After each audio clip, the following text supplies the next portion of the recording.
वायनाडच्या खासदार प्रियंका गांधी गेले 2 दिवस चर्चेत आहेत आणि याचं कारण आहे त्यांचं बॅग पॉलिटिक्स। सोमवारी आणि मंगळवारी प्रियंका गांधी खास मेसेज असलेली बॅग घेऊन संसदेत आल्या। त्यावरून संसदेत आणि संसदेबाहेर सुद्धा जोरदार राजकारण रंगतंय। प्रियंका गांधींच्या या बॅगांचा संबंध हा थेट पॅलेस्टाईन आणि बांगलादेशाशी आहे। नेमकं काय आहे हे बॅग पॉलिटिक्स पाहूया।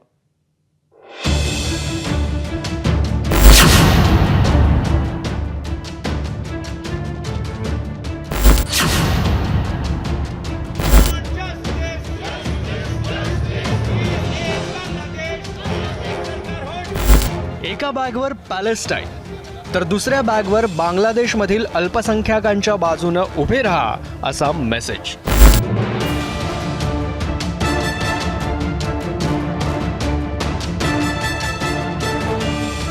काँग्रेसच्या वायनाडमधील खासदार प्रियंका गांधी यांच्या बॅगची सध्या देशभरात चर्चा आहे। सोमवारी पॅलेस्टाईन संदर्भात संदेश लिहिलेली बॅग घेऊन प्रियंका संसदेत पोहोचल्या आणि त्यावरून मोठा वाद रंगला।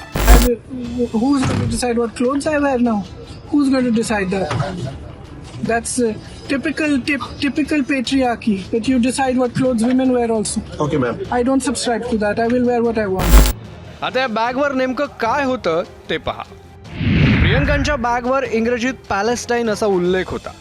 पॅलेस्टाईनमधील मुख्य पीक असलेल्या ऑलिव्हची फांदी, पॅलेस्टाईनमध्ये संघर्षाचं प्रतीक मानलं जाणारं कलिंगडाचं चिन्ह, स्कार्फचा एक प्रकार कैफिया ज्याचा काळा पांढरा रंग स्वातंत्र्याचं प्रतीक मानला जातो आणि शांततेचं प्रतीक असलेलं कबूतर, अशी चिन्ह असलेली प्रियंकांची ही बॅग चर्चेचा विषय ठरली।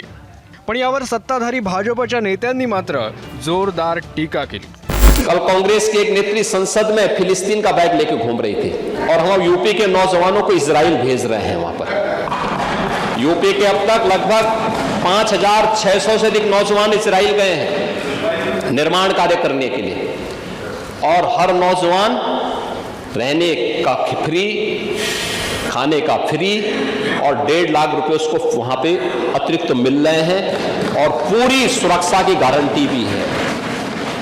अभी इजराइल के राजदूत आए थे, उन्होंने कहा कि हम यूपी के और भी नौजवान ले जाना चाहेंगे क्योंकि यूपी का नौजवान अच्छा काम कर रहा है।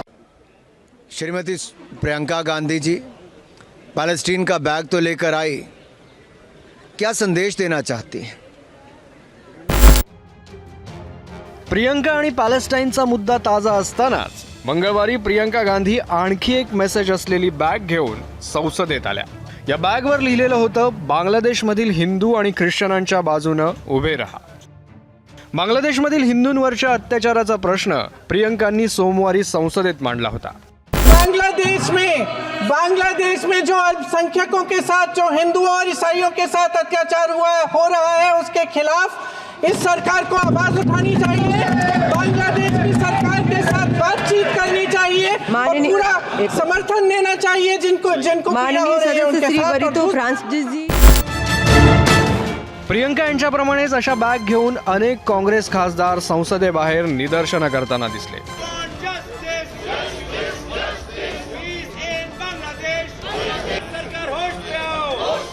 यावर भाजपच्या गिरिराज सिंग यांनी प्रियंकांना पॅलेस्टिनी, पाकिस्तानी आणि बांगलादेशविषयी जिव्हाळा असल्याचं म्हणत त्यांना भारताविषयी मात्र प्रेम नसल्याचा टोला लगावलाय।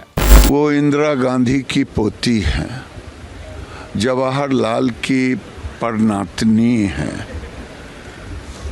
तो वो कुछ भी कर सकती हैं। उनको फिलिस्तीनी से प्रेम है, पाकिस्तानी से प्रेम है, बांग्लादेश से प्रेम है, उनको हिंदुस्तान से प्रेम नहीं। बांगलादेशात शेख हसीना यांचं सरकार कोसळलं तेव्हापासून तिथं अराजकता माजली आहे। हिंदूंसह अल्पसंख्याकांवर होणाऱ्या अन्यायाच्या अनेक बातम्या समोर येत आहेत। तर दुसरीकडे गेले वर्षभर इस्रायलमध्ये इस्रायल आणि पॅलेस्टिनी संघर्ष सुरू आहे। या दोन्ही मुद्द्यांवर भारतानं वेळोवेळी आपली भूमिका मांडली आहे। पण प्रियंका गांधी थेट संसदेत पॅलेस्टाईन आणि बांगलादेशमधल्या परिस्थितीवर लक्ष वेधण्यासाठी ज्या पद्धतीनं बॅग पॉलिटिक्स खेळतायत त्याची चर्चा तर होणारच। ब्युरो रिपोर्ट, ABP माझा। आणि एबीपी माझा, उघडा डोळे बघा नीट.